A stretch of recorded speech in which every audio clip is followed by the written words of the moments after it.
Halo semua. Apa kabar untuk hari ini? Semoga harimu selalu menyenangkan ya bro.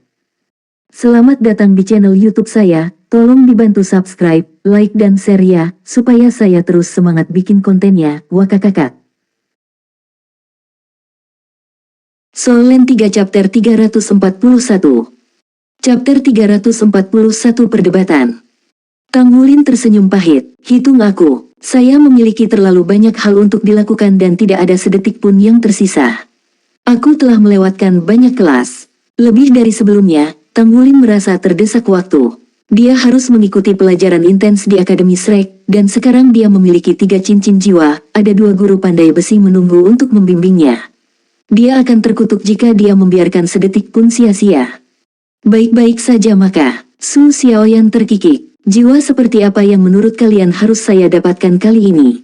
Aku punya banyak uang, dan kakak Gu Yue bilang dia bisa memberiku diskon. Tang Wulin berpikir sejenak, yang terbaik adalah mendapatkan jiwa roh yang cocok dengan Anda. Tentu saja, karena itu juga tergantung pada pilihan yang tersedia, peluang akan memainkan faktor besar dalam hal ini. Semoga berhasil. MN. Sebelum mereka dapat mengatakan apapun, Shen Yi tiba di mimbar dan mendekati mimbar. Ayo mulai kelas. Tang Wulin memutar kepalanya untuk menemukannya sedang menatapnya. Mengambil isyarat, dia melesat seperti roket dari kursinya dan berteriak, berdiri. Seluruh kelas bangkit bersamanya. Selamat pagi guru. Shen Yi mengangguk, puas. Ambil kursimu. Pandangannya beralih dari Tang Wulin ke seluruh kelas, tajam dan cerdas seperti elang. Hari ini kami mengadakan kelas tempur. Anda akan bertarung bersama dalam kelompok pembuat misya Anda. Anda tidak akan berdebat satu sama lain, tetapi dengan saya atau guru Wu. Pimpin kelompok Anda. Kami pergi sekarang. Shen Yi dan Wu Sangkong menuju pintu tanpa melihat kedua. Kelas tempur. Pikiran itu membuat Tang Wulin terkejut. Kemudian kegembiraan keluar dari dadanya. Bagaimanapun, dia baru saja menerima cincin ketiganya dan menghancurkan segel Raja Naga Emas lainnya. Jika bukan karena pengendalian dirinya yang kuat, Tang Wulin akan segera bangkit dari kursinya, ingin menguji kekuatan barunya. Saya bertanya-tanya bagaimana kelas tempur nantinya di Shrek. Kelompok saya hanya memiliki 4 orang dan kami akan melawan Guru Shen dan Guru Wu. Namun, kami jauh lebih kuat dari kelompok lain. Kami juga memiliki Wuxiduo dan keempat cincinnya. Sisanya memiliki 3 cincin. Faktanya, keterampilan fusi jiwa Wuxiduo sudah sekuat gabungan seluruh kelompok. Arena sparring berada di sisi selatan lantai pertama gedung sekolah. Setelah melewati koridor yang lebar, para siswa menemukan diri mereka di arena melingkar yang besar. Diameternya lebih dari 100 meter, dengan semua jenis mesin yang melapisi perimeter untuk merekam pertempuran, menganalisis pertempuran tersebut, dan bertindak sebagai pengaman jika terjadi kecelakaan. Tidak seperti tempat mereka bertarung untuk kursi ketua kelas, ini adalah arena perdebatan yang asli. Sementara luka yang ditimbulkan di medan perang virtual juga menjadi kenyataan, bahaya kematian tidak membayangi para siswa. Mereka tidak bisa mati di sana dan karena itu bertempur lebih agresif, mengambil lebih banyak risiko daripada jika mereka berada di dunia nyata. Ini tidak terjadi di sini. Shen Yi dan Wu Sangkong naik ke atas panggung. Para siswa dialihkan ke samping dan berbaris di tepi platform. Menyadari obrolan itu, Tang Wulin memberi isyarat kepada teman-teman sekelasnya untuk diam tetapi menemukan bahwa tidak ada yang terlalu memperhatikannya. Beberapa langsung mengabaikannya. Dia menghela nafas panjang. Sepertinya ketidakhadiran saya membuat saya kurang penting di mata mereka. Tidak ada yang bisa dilakukan tentang itu. Saya hanya harus bekerja keras untuk mendapatkan rasa hormat mereka. Shen Yi menyapu matanya yang tajam melalui kerumunan. Secara alami, kelas tempur terdiri dari pertarungan langsung. Fokus hari ini adalah kerja tim. Seperti yang saya katakan sebelumnya, bersama dengan kelompok Anda akan melawan saya atau Guru Wu. Selain perlengkapan perang kami akan menggunakan kekuatan penuh kami. Bibirnya sedikit melengkung ke atas. Grup manapun yang mengalahkan kami akan mendapat nilai penuh. Jika tidak, skor Anda akan bergantung pada kinerja Anda. Putuskan siapa yang ingin Anda lawan, saya atau Guru Wu. Kami juga akan menilai keputusan Anda. Kamu punya waktu 5 menit untuk berdiskusi, lalu pertarungan akan dimulai dengan kelompok dewan kelas. Gu Yue, Luo Guixing, dan Wuxiduo beringsut mendekati sisi Tang Wulin. Wajah Tang Wulin adalah gambar permintaan maaf. Maaf atas ketidakhadiran saya. Setelah menembus peringkat 30, tubuh saya mengalami beberapa masalah yang tidak terduga. Saya harus bolos kelas sampai meditasi saya selesai. Wu Shiduo bertindak seolah-olah dia tidak mendengar permintaan maafnya sama sekali. Kita bisa membicarakannya setelah pertempuran. Jadi, siapa yang harus kita pilih? Guru Wu, jawab Tang Wulin segera. Mengapa? Wu Shiduo mengangkat alis ke arahnya. Jelas sekali Guru Wu itu kuat. Faktanya, dia seharusnya lebih kuat dari Guru Shen. Gu Yue dan saya datang ke Akademi Selek dari Akademi Isea bersama Guru Wu. Dia adalah guru kami selama kami di sana, jadi kami memahami kemampuannya. Karena kedua guru itu kuat, saya pikir akan lebih baik untuk meminimalkan faktor yang tidak diketahui dalam pertempuran. Itulah mengapa jika kita memilih Guru Wu, setidaknya kita dapat merencanakan berdasarkan kemampuannya. Saya setuju, kata Luo Guixing. Kami tidak punya banyak waktu. Beri kami ikhtisar singkat tentang keterampilan jiwa Guru Wu. Nadanya kuat, itu memberinya penampilan sebagai pemimpin tim. Tang Wulin mengamati teman satu grupnya sejenak, tidak begitu tahu bagaimana perasaannya tentang itu. Sambil menggelengkan kepalanya, dia melanjutkan untuk menggambarkan keterampilan jiwa Wu Zhangkong dan karakteristik jiwa bela dirinya. Apa peran kita? Wu Shiduo bertanya. Karena dia biasanya bertarung sendirian, dia tidak terbiasa dengan taktik tim. Tang Wulin, kamu pandai mengontrol, tapi kamu bahkan lebih baik dalam menyerang. Anda harus menjadi pelopor, kata Luo Guixing. Wu Shiduo, kamu harus meluncurkan serangan diam-diam dari samping. Aku akan berada di tengah untuk mengontrol aliran pertempuran, dan Gu Yue akan memberikan tembakan perlindungan dari belakang. Ini pertama kalinya kami bertarung bersama, jadi rencana kami tidak bisa terlalu rumit. Sederhana adalah kuncinya di sini. Saat Gu Yue membuka mulutnya untuk mengatakan sesuatu, Tang Wulin menarik tangannya dan berkata, baiklah. Ayo lakukan apa yang kamu katakan.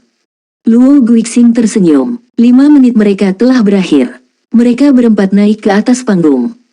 Kami memilih Guru Wu, kata Luo Guixing. Tang Wulin berdiri di depan dengan Luo Guixing tepat di belakangnya. Gu Yue berada di belakang Luo Guixing, dan Wu Shiduo tetap di sisi Tang Wulin. Itu adalah formasi pertempuran yang aneh. Wu Shiduo mengalihkan pandangannya ke Tang Wulin. Bisakah kamu membuatnya sibuk? Dia menggelengkan kepalanya. Tidak mungkin, Guru Wu memiliki 7 cincin. Aku hanya bisa memberi kita sedikit waktu. MN, lakukan yang terbaik, kata Wu Shiduo. Tang Wulin, beri kami waktu 3 detik, kata Luo Guixing. Aku akan mendukungmu, jadi jangan menahan sama sekali. Baik. Berdengung memenuhi udara saat kubah cahaya menutupi arena. Tang Wulin menarik napas dalam-dalam, matanya fokus pada sosok di depannya. Berdiri 50 meter jauhnya adalah Wu Zhangkong, jubah putihnya yang biasa mengepul lembut di aura dinginnya. Mulailah, kata Shen Yi, suara tajam menembus dengungan. Tang Wulin langsung beraksi dalam sekejap mata. Tanah retak di bawah kakinya saat dia mengerahkan kekuatannya. Dia melompat menuju Wu Zhangkong, cincin jiwanya muncul di sekitarnya di tengah penerbangan, sekarat dalam cahaya ungu mereka. Dia memiliki 3 cincin jiwa ungu sekarang. Ini melampaui konfigurasi optimal buku teks dan melambangkan kekuatannya. Di luar panggung, rekan-rekannya langsung menyadari bahwa dia telah menerobos. Rerumputan Blue Silver keluar dari sekelilingnya atas perintahnya. Mereka berkilau lebih terang dari sebelumnya, urat-urat di dalamnya lebih kompleks, seolah-olah mereka telah berubah dari daun menjadi manusia. Meskipun dia tidak memiliki pemahaman penuh tentang perubahan pada rumput Blue Silvernya, Tang Wulin tahu itu telah menjadi lebih kuat. Pertumbuhan ini tidak semata-mata dikaitkan dengan mendapatkan cincin ketiganya. Menghancurkan segel Raja Naga Emas lainnya juga telah membantu penyubliman jiwa bela dirinya. Rerumputan bergegas menuju Wu Zhangkong seperti gelombang tanaman merambat raksasa. Itu adalah keterampilan jiwa pertamanya, Bin. Sementara tanaman merambat memenuhi Wu Zhangkong, cahaya melintas di mata Tang Wulin, esensi darahnya mendidih. Sisik emas muncul di sepanjang lengan kanannya, di bahu kanannya, dan di sebagian besar tubuhnya. Tangannya berubah menjadi cakar naga emas yang mematikan. Dia tidak berani menahan Wu Zhangkong, tidak ketika Shen Yi dengan jelas mengatakan bahwa para guru akan bertarung dengan kekuatan penuh. Baru sekarang Wu Zhangkong mulai bergerak. Cincin jiwa muncul di bawahnya, 2 cincin kuning pertama, diikuti oleh 3 cincin ungu. Akhirnya, 2 cincin hitam muncul, melengkapi konfigurasi yang menakutkan ini. Skyfrost Sword muncul di tangannya dalam sekejap, suhu arena langsung turun drastis. Dia mencubit ujung pedang dengan tangan kirinya. Dengan goyangan kanannya, pedang itu mengeluarkan cahaya ke telapak tangan kirinya, mekar menjadi bunga. Itu adalah skill jiwa pertamanya, Frost Scar. Daripada mengandalkan ilmu pedangnya, dia menggunakan skill jiwanya tanpa berpikir lagi. Tang Wulin menghadapi aura kuat dari Soul Sage 7 cincin dengan gigi terkatuk.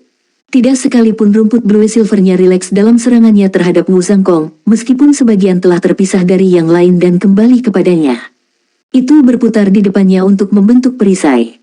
Soul Land 3 Chapter 342. Chapter 342 Pertempuran tim melawan Wu Zhangkong. Frost Scars berterbangan di udara, mengancam akan merobek gelombang rerumputan blue silver. Saat mereka bertabrakan, bagaimanapun, rumput melepaskan cahaya biru yang menyilaukan. Alih-alih mengirisnya, Frost Scar hanya berhasil melapisinya di lapisan es, membekukannya di tempatnya. Adegan ini membuat Wu Zhangkong menyipitkan matanya, dan dia mengangguk pada dirinya sendiri untuk mengerti. Saya mungkin tidak menggunakan kekuatan penuh saya, tetapi saya memfokuskan semua Frost Scars saya pada satu tempat.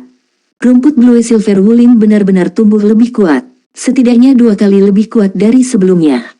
Pada saat itu, cahaya perak muncul di kaki Wu Zhangkong. Luo Guixing menggunakan kunci spasial, mengatur waktunya sehingga itu diaktifkan segera setelah Wu Zhangkong menggunakan Frost Scar, saat yang tepat dia akan mengirimkan keterampilan jiwa lain. Perbedaan besar dalam kultivasi mereka berarti Luo Guixing tidak dapat sepenuhnya menahan Wu Zhangkong. Namun, dia hampir tidak berhasil mengganggu Wu Zhangkong dan mencegahnya merangkai keterampilan jiwa. Wu Shiduo menukik pada saat itu. Sejak awal pertempuran, dia memastikan untuk tetap satu langkah di belakang Tang Wulin, siap menerkam di celah apapun. Saat Luo Guixing membuat Wu Zhangkong tersandung, dia terjun dengan skill jiwa pertamanya, Hell Rush. Dia tiba di depan Wu Zhangkong dalam bayangan kabur, mencakar tulang rusuknya.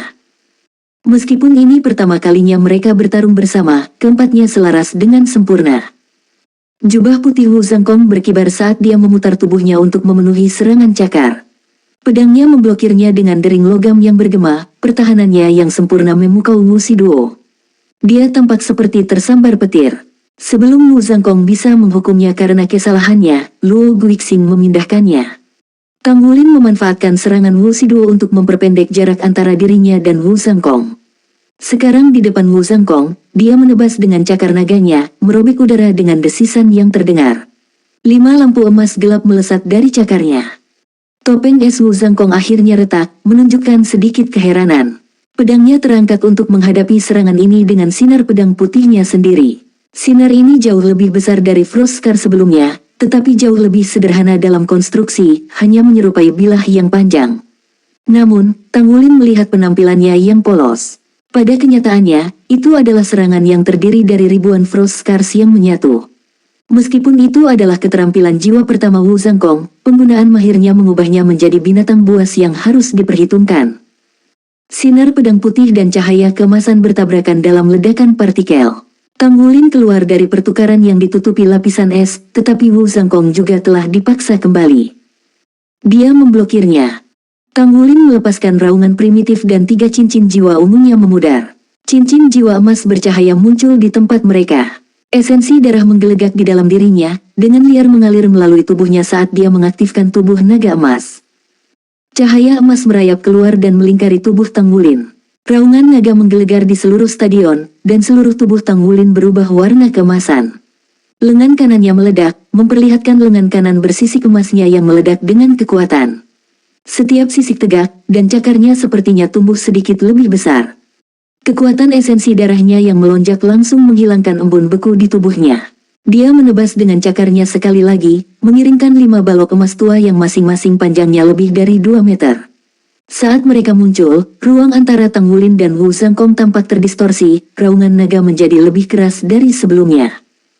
Beberapa saat sebelumnya, Luo Guixing memindahkan Wu Shiduo ke belakang Wu Zhangkong. Memanfaatkan waktu yang dibeli Tang Wulin dengan bentrokan eksplosifnya melawan Wu Zhangkong, dia memanggil jiwa bela dirinya yang kedua. Cahaya hitam dan putih berputar di sekelilingnya, tubuhnya tumbuh lebih besar dan berubah menjadi macan putih neraka.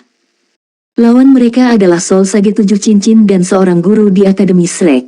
Tidak ada gunanya menahan atau mengulur waktu. Yang bisa mereka lakukan hanyalah berusaha sekuat tenaga dari awal. Rencana Luo Guixing mensyaratkan bermain dengan masing-masing kekuatan mereka dan meminta mereka melepaskan serangan terbesar mereka pada Wu Zhangkong pada saat yang bersamaan. Selama mereka melakukan itu, setidaknya mereka bisa menampilkan kekuatan mereka dengan benar. Sementara Tang Wulin menyerang Wu Zhangkong dari depan dengan Golden Dragon Dread Claw, Wu Shiduo menyerangnya dari belakang dalam bentuk Hell White Tiger miliknya. Pada saat yang sama, tombak 4 warna muncul di udara dan ditembakkan ke arah kepala Wu Zhangkong mengikuti busur yang diplot dengan tepat. Rahang pada dasarnya setiap siswa yang menonton sudah jatuh. Serangan gabungan dari dewan kelas mereka terlalu ganas, terutama naga emas Dreadclaw Tang Wulin dan harimau putih neraka Wu Shiduo. Setiap orang bisa merasakan kekuatan menggelora dari dua serangan itu. Menghadapi serangan dari 3 arah yang berbeda, cincin jiwa keempat Wu Zhangkong menyala saat dia hanya menusukkan pedang langitnya ke langit. Tang Wulin dan Wu Shiduo segera merasa seolah-olah mereka tidak lagi melawan manusia. Sebaliknya, mereka menentang gunung yang menjulang tinggi. Mereka tahu mereka tidak akan bisa mengguncang gunung ini tidak peduli apa yang mereka coba. Badai energi meledak dari Wu Zhangkong. Itu menyapu lawan-lawannya, mengarahkan Wu Shiduo, mengalahkan Dreadclaw naga emas Tang Wulin, dan akhirnya membubarkan hujan es tombak 4 warna yang masuk. Ledakan gemuruh mengguncang arena, penghalang yang mengelilinginya bergetar di depan gelombang kejut. Keheningan mencekam menyelimuti para penonton saat mereka menyaksikan panggung yang dipenuhi debu dengan mata menyipit, tak sabar menunggu debu mengendap dan mengungkap hasil bentrokan. Tiba-tiba, suara mendengung menembus keheningan, dan cahaya biru menembus langit. Itu membentang 7 meter ke udara, lalu menampakkan dirinya sebagai pedang besar biru besar. Gelombang dingin meletus darinya, menjatuhkan Tang Wulin dan macan putih neraka. Pedang raksasa itu kemudian terbelah menjadi 9 pedang terpisah dan ditembakkan ke arah Tang Wulin dan Wu Shiduo. Bahkan siswa yang menyaksikan di luar panggung merasa sulit untuk bernapas di hadapan kekuatan pedang. Cahaya perak menyelimuti Wu Shiduo, memindahkannya dari bahaya sekali lagi. Dengan salah satu target mereka hilang, 9 pedang itu berubah arah, memfokuskan semua kekuatan dingin mereka pada Tang Wulin. Bahkan jika dia memiliki 9 nyawa, Tang Wulin tidak akan selamat dari serangan gencar ini. Wu Zhangkong telah menggunakan skill jiwa keempat dan kelima, Frost Song dan Frost Song Moon. Dia tidak menahan apapun, segera menggunakan 2 keterampilan jiwa terkuatnya. Tidak ada cara bagi Tang Wulin untuk menghindari 9 pedang ini. Namun, beberapa inci sebelum mereka mengirisnya, dia menghilang dalam kilatan cahaya perak. Luar biasa. Semua penonton berpaling untuk menatap Luo Guixing dengan kagum. Ini adalah kedua kalinya dia memindahkan rekan satu timnya keluar dari bahaya tepat pada waktunya. Selanjutnya, teleportasi kedua terjadi hanya sepersekian detik sebelum Frost Song membelah Tang Wulin menjadi berkeping-keping. Bahkan Tang Wulin telah menguatkan dirinya untuk menerima serangan dengan cakar naganya. Namun, para siswa segera menyadari bahwa ada yang tidak beres. Seperti mereka, Luo Guixing memasang ekspresi kaget. Dia perlahan menoleh untuk melihat ke belakang. Sebelumnya, dia telah memindahkan Wu Shiduo di depannya untuk melindunginya dari gelombang dingin. Tang Wulin, bagaimanapun, telah diteleportasi ke belakang, tepat di sebelah Gu Yue. Soul Land 3 Chapter 343. Chapter 343 Kekalahan Total. Luo Guixing menatap Gu Yue dengan kaget. Kamu bisa mengontrol ruang. Gu Yue dengan tenang bertemu dengan tatapannya. Jika Anda bisa melakukannya, mengapa saya tidak bisa? Hati-hati, Wu Shiduo memperingatkan saat dia berbalik untuk menghadapi Wu Zhangkong. Dia meraung ke langit dan melesat ke depan, bentuk macan besarnya menjadi transparan. Frost Song Moons memenuhi langit. Menghadapi serangan Wu Shiduo, Wu Zhangkong hanya mengangkat tangan kanannya untuk menggenggam pedang besar Frost Song. Dia mengarahkannya ke langit, menyapu tatapan sedingin es keempat lawannya. Alih-alih menyerang dengan pedangnya, dia mendorong tangannya yang lain ke Wu Shiduo yang masuk. Cincin jiwa keduanya menyala, dan kabut putih keluar dari telapak tangannya, menelan macan putih neraka dalam sekejap. Kemudian, dia menggunakan Frost Song dan menebas 3 lainnya dengan lusinan Frost Scars. Tang Wulin berjalan di depan Luo Guixing, ketenangan yang sejuk menetap di wajahnya. Meskipun dia menghadapi Wu Zhangkong, dia sama sekali tidak bingung. Cincin jiwanya muncul dan menyala, dan dengan dia sebagai pusat dari semuanya, sekelilingnya mulai berubah menjadi tembus cahaya. Rerumputan Blue Silver menyerbu keluar dari tanah, memanjat membentuk jaring raksasa di sekelilingnya, Luo Guixing dan Gu Yue. Jaring yang dijalin erat dari rumput seperti tanaman merambat berhasil menahan serangan Frost Scars, mengulur waktu mereka bertiga, tetapi tanaman merambat segera mulai hancur satu demi satu. Tang Wulin menghendaki tombak dari rumput Blue Silver meletus dari tanah, mengirimkan puing-puing kemana-mana. Tombak memperkuat jaring, bertindak sebagai pertahanan sekunder melawan Frost Scars. Dengan kedatangan mereka, laju di mana Frost Scars menembus pertahanannya segera melambat. Berputar, teriak Gu Yue. Dengan lambaian tangannya, 3 cincin jiwanya menyala satu persatu, menyulap tornado hijau raksasa di sekelilingnya dan Tang Wulin. Tornado menyedot puing-puing di sekitarnya dan meluas, dengan cepat berubah menjadi badai pasir yang mirip dengan yang dia gunakan untuk melawan Wu Shiduo tempo hari. Luo Guixing, bagaimanapun, tidak terkena tornado. Itu membuat Luo Guixing tersandung keluar dari kekacauannya, namun, sebuah sulur melesat, melilit pinggangnya, lalu menariknya kembali ke Tang Wulin dan Gu Yue. Gu Yue memelototi Tang Wulin. Kamu terlalu baik hati, tidakkah kamu melihat bahwa dia menargetkanmu? Tang Wulin hanya bisa memberinya senyum lembut sementara ekspresi Luo Guixing menjadi gelap. Namun, keterkejutan segera menyebar di kedua wajah mereka. Tepat di depan mata mereka, Gu Yue melangkah maju. Dia memasang ekspresi serius, 3 cincin jiwanya berkelap-kelip saat gelombang kekuatan mengamuk di sekelilingnya. Tangannya menari seperti kupu-kupu, bola cahaya terus bermunculan dan menari tertiup angin tornado.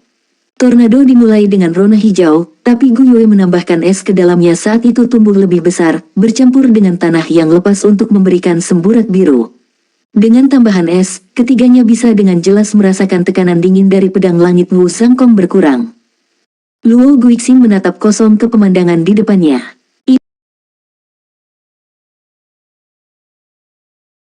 Ini masih belum berakhir.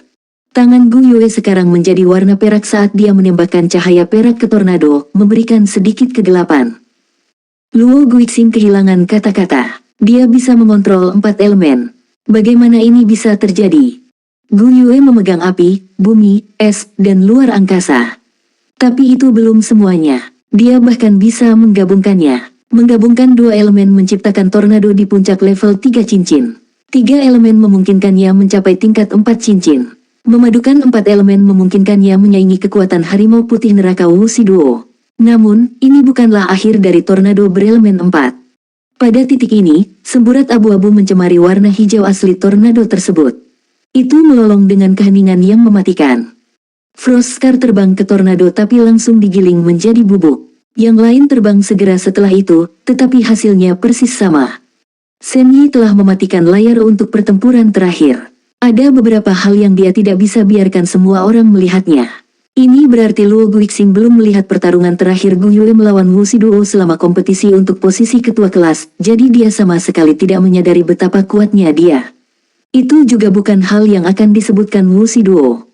Akibatnya, ini adalah pertama kalinya Luo Guixing menyaksikan kekuatan Gu Yue. Luo Guixing tidak menerima Tang Wulin menjadi ketua kelas. Dalam pandangannya, kemampuan kontrol dan kekuatan Tang Wulin cukup baik, tetapi tidak mendekati puncak kekuasaan. Dia mengira Tang Wulin menang karena skema dan keberuntungannya. Faktanya, dia yakin bahwa dia dapat sepenuhnya menahan dan mendominasi Tang Wulin dalam pertempuran 1 lawan 1. Namun, setelah menyaksikan tampilan kekuatan menakutkan naga emas Dreadclaw Tang Wulin hari ini, pendapatnya berubah. Meskipun Dreadclaw tidak bisa dibandingkan dengan harimau putih neraka Wu Shiduo, itu tidak perlu waktu untuk mempersiapkan seperti keterampilan fusi jiwa dan bisa langsung meledak dengan kekuatan mematikan. Selain itu, sekarang setelah dia mendapatkan cincin jiwa ketiganya, aura Tang Wulin jauh lebih luar biasa dari sebelumnya.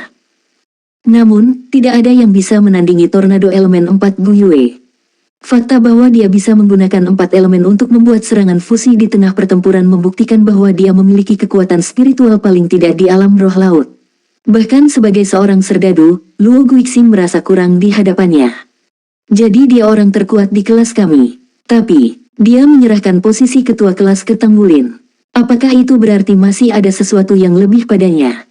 Pertanyaan yang tak terhitung jumlahnya muncul di kepala Luo Guixing. Saat tornado mengamuk, frost mist yang menutupi area di luarnya surut. Macan putih neraka tidak terlihat, dan hanya Wu Shiduo yang tidak bergerak berdiri di tempatnya. Seluruh tubuhnya berkilau dalam cahaya, padat membeku. Wu Zhangkong menarik Frost Song Moons memenuhi langit. Kemudian cincin jiwa ketiganya menyala, menandakan bahwa waktu untuk Skyfrost Slash-nya telah tiba. Dia tidak bergerak satu langkah pun ke depan. Sebagai gantinya, dia hanya memerintahkan pedang besar Frost Song miliknya untuk menebas ke bawah. Cahaya pedang sepanjang 10 meter ditembakkan, menempuh jarak 50 meter untuk mengiris tornado itu, langsung menghilangkannya. Bahkan serangan fusi 4 elemen tidak bisa menahan kekuatan dari Skyfrost Slash yang ditingkatkan oleh Frost Song. Selanjutnya, tabrakan skill jiwa hanya memperlambat cahaya pedang, menyebabkannya sedikit redup. Tornado itu hancur dalam sekejap. Pada saat Tang Wulin, Gu Yue, dan Luo Guoxing terlihat, Wu Zhangkong telah menyarungkan pedangnya. Bodah, dia menatap mereka dengan mata sedingin es. Kata itu bergema dengan kebenaran. Pertempuran telah berakhir, dan kelompok Tang Wulin telah kalah. Tanpa macan putih neraka Wu Shiduo, dan mengingat betapa lelahnya mereka yang lain, jika Wu Zhangkong menekan serangan itu, mereka akan dikalahkan dalam sekejap. Satu kata kritik ini membuat ketiganya merasa malu. Semuanya mengerti apa yang dia maksud. Mereka hanya berkoordinasi dengan baik di awal pertempuran. Namun, mereka berantakan tak lama setelah Luo Guixing memindahkan Wu Shiduo dari bahaya dan Gu Yue melakukan hal yang sama untuk Tang Wulin. Kerja tim Tang Wulin dan Gu Yue sama sekali tidak sempurna, terutama ketika Luo Guixing yang enggan ditambahkan ke dalam campuran. Koordinasi mereka telah hancur dengan cara yang sangat bagus. Gabungan mereka berempat tidak bisa berdiri sejajar dengan Wu Zhangkong, apalagi saat kerja tim mereka berantakan. Wu Zhangkong membanting salah satu telapak tangannya ke tubuh Wu Shiduo, menghilangkan embun beku yang menutupi dirinya dan membuatnya terbangun. Meskipun dia telah benar-benar membeku beberapa saat sebelumnya, bahkan tidak ada sedikit pun rasa menggigil yang dapat terlihat di tubuhnya yang sekarang telah mencair. Mereka berempat menundukkan kepala saat turun dari panggung. Shen Yi tidak menyumbangkan kata-kata kritik dan hanya memerintahkan kelompok berikutnya untuk naik. Wu Shiduo melihat dari Tang Wulin ke Luo Guixing. Dia kemudian mendengus dan berjalan pergi, memasang ekspresi jelek saat dia mencari tempat untuk duduk. Tang Wulin menghela nafas. Ini salahku. Saya meremehkan Guru Wu. Sekarang dia memiliki 7 cincin, dia setidaknya 2 kali lebih kuat dari sebelumnya. Saya juga tidak berkoordinasi dengan baik dengan semua orang. Luo Guixing tidak menanggapi. Dia pergi begitu saja tanpa suara, mencari tempat duduk juga. Apakah Anda pemimpin tim? Gu Yue memelototi Tang Wulin. Tidak, kamu bukan, jadi mengapa kamu disalahkan? Dialah yang membuat rencana untuk tim, tetapi Anda tidak mendengar dia mengatakan apa-apa. Mendengar ini, Luo Guixing menoleh untuk melihat Gu Yue, amarah berkedip di matanya, tapi Gu Yue mengabaikannya. Tang Wulin mengerutkan alisnya. Tidak mungkin menjadi Master Armor pertempuran sendirian. Untuk melakukan itu, dia membutuhkan kerjasama yang sepenuh hati dari semua orang. Hal-hal pasti tidak terjadi seperti yang dia harapkan. Soul Land 3 Chapter 344. Chapter 344 menghilangkan keraguan. Membuat baju besi perang satu kata pada level mereka berarti melampaui batas mereka. Jika Tang Wulin dan kelompoknya tidak bersatu, ini semua akan menjadi mimpi pipa. Namun, jelas bahwa baik Wu Shiduo maupun Luo Guixing tidak menghormati Tang Wulin. Ini wajar karena dia adalah ketua kelas, posisi tersebut membuatnya menjadi target banyak perhatian dan permusuhan di kelasnya. Apakah saya benar-benar menginginkan semua ini? Tapi Tang Wulin bukanlah orang yang mundur dari tanggung jawabnya. Sekarang dia adalah presiden kelas, dia akan melakukan yang terbaik untuk memenuhi peran tersebut terlepas dari tantangannya. Dia menepuk bahu Gu Yue, menyampaikan kepadanya bahwa dia tidak membutuhkan dia untuk berbicara untuknya. Dia mendekati sisi Luo Guixing dan duduk. Kamu sangat kuat dan pandai memerintah. Tetapi Anda tidak dapat menyangkal bahwa sekarang, saya adalah ketua kelas-kelas 1, kata Tang Wulin pelan. Alis Luo Guixing melengkung. Terus. Tang Wulin tersenyum, sudut matanya berkerut. Tidak banyak, saya hanya ingin memberitahu Anda bahwa Anda tidak memiliki kesempatan untuk mengambil posisi saya semester ini. Anda adalah orang yang cerdas, jadi Anda harus tahu perselisihan internal hanya akan membuat kita semua mundur. Bahkan jika Anda tidak menghormati saya, Anda masih harus bekerja sama dengan saya. Kami berada di grup yang sama saat ini, sebuah tim, dan kami juga anggota Dewan Kelas-Kelas 1. Budidaya ibarat mendayung perahu ke hulu. Itu tidak mudah dan membutuhkan banyak usaha. Jika kita ingin melampaui rekan-rekan kita, maka kita perlu membuang dendam dan fokus pada kultivasi. Saya jamin bahwa sebagai pandai besi, saya akan memperlakukan semua orang dengan setara dan menempa dengan kemampuan terbaik saya. Aku akan bekerja keras untuk memenuhi harapan semua orang, terutama agar kita bisa berhasil membuat baju besi perang. Satu kata. Saya juga akan berjanji kepada Anda bahwa pada akhir semester, kita semua akan memiliki beberapa baju besi perang. Kita semua akan berada di panggung yang sama dalam hal itu. Jadi jika Anda berencana untuk merebut kursi ketua kelas dari saya, bekerjalah dengan keras. Tumbuh dan tingkatkan. Kalau begitu datang semester depan, cobalah kalahkan aku. Dia meninggalkan Luo Guixing sendirian untuk memikirkan kata-kata itu dan pergi ke Wu Shiduo. Karena dia memiliki sepasang telinga yang bagus dan duduk tidak terlalu jauh dari Luo Guixing, Wu Shiduo telah mendengar semua yang dikatakan Tang Wulin. Dia mengangkat kepalanya saat dia mendekat, mata tertuju padanya. Akulah yang harus disalahkan atas kekalahan pertempuran ini. Tang Wulin membalas tatapannya, kata-kata itu meninggalkan bibirnya dengan stabil dan tidak goyah. Saya tidak berkoordinasi dengan baik dengan semua orang dan meremehkan kekuatan Guru Wu. Kita mungkin bukan teman, tapi kita harus menjadi teman. Jadi, saya akan jujur kepada Anda. Saya bukan pandai besi peringkat 4. Aku sebenarnya peringkat kelima. Pernyataan itu membuat tulang punggungnya merinding. Melihat reaksinya, Tang Wulin tersenyum. Berteman denganku, seseorang yang bisa menjadi Divine Blacksmith di masa depan, adalah ide yang bagus. Lagi pula, tujuan kita adalah perlengkapan perang 4 kata di masa depan, kan? Dia mengulurkan tangannya ke Wu Shiduo. Setelah beberapa saat ragu, dia mengambilnya dan mengguncangnya dengan kuat. Hari ini setelah kelas, aku akan menempa logam untuk armor tempur kita. Saat mereka menarik kembali tangan mereka, sebuah suara terdengar dari samping mereka. Apa yang kamu katakan benar, kata Luo Guixing sambil berjalan, jelas selesai dengan pikirannya. Tang Wulin berbalik menghadapnya. Kali ini, Luo Guixing berinisiatif untuk mengulurkan tangannya. Anda adalah ketua kelas dan pemimpin kelompok kami. Tetapi jika Anda membuat kesalahan, maka Anda harus bertanggung jawab. Saya akan menunggu waktu yang akan datang. Tang Wulin menerima sikapnya. Terima kasih atas dorongan Anda. Tatapan mereka berbenturan di udara, percikan api menyala di sekitar. Terlepas dari sifat sombong Luo Guixing, dia tidak punya pilihan selain menyerah, karena dia tidak bisa menghadapi Tang Wulin saat ini. Dia harus menjadi lebih kuat. Prioritas nomor 1 Luo Guixing adalah selalu memperbaiki dirinya sendiri. Jika dia tidak bisa mengalahkan Tang Wulin selama waktu mereka di pelataran luar, maka dia tidak akan pernah berdiri di puncak. Tang Wulin, Gu Yue, dan Wu Shiduo semuanya menjadi target untuk dilampaui. Sementara itu, Tang Wulin memanggil Gu Yue ke arahnya. Dia melepaskan tangan Luo Guixing dan meletakkan wajahnya sendiri di tengah. Gu Yue menjatuhkan tangannya di atas tangannya dengan gerakan terlatih. Wu Shiduo dan Luo Guixing bertukar pandangan sebelum menambahkan tangan mereka ke atas tumpukan. Shen Yi, yang telah memperhatikan kelompok mereka sejak awal pertempuran, melengkungkan bibirnya menjadi senyuman puas saat dia menyaksikan keempatnya akhirnya mencapai solidaritas kelompok. Tantangan tidak menakutkan, tetapi tidak tahu bagaimana mengatasinya. Saya tidak ragu bahwa Tang Wulin tidak kekurangan dalam hal itu. Penilaian kakak senior benar, dia terlahir sebagai pemimpin. Saat sisa pertempuran bergulir, kelompok Tang Wulin memperhatikan mereka dengan cermat. Kelompok segera setelah mereka juga memilih Wu Zhangkong. Setelah itu, beberapa memutuskan untuk mencoba kesempatan mereka dengan Shen Yi. Mereka semua pada akhirnya hancur. Hanya kelompok Su Yucheng dan Yang Nianxia yang bertahan lebih dari beberapa menit. Baik Wu Zhangkong dan Shen Yi memiliki 7 cincin jiwa. Sebagai Sosages, kekuatan jiwa yang mereka konsumsi untuk mengalahkan para siswa hanyalah setetes air di lautan.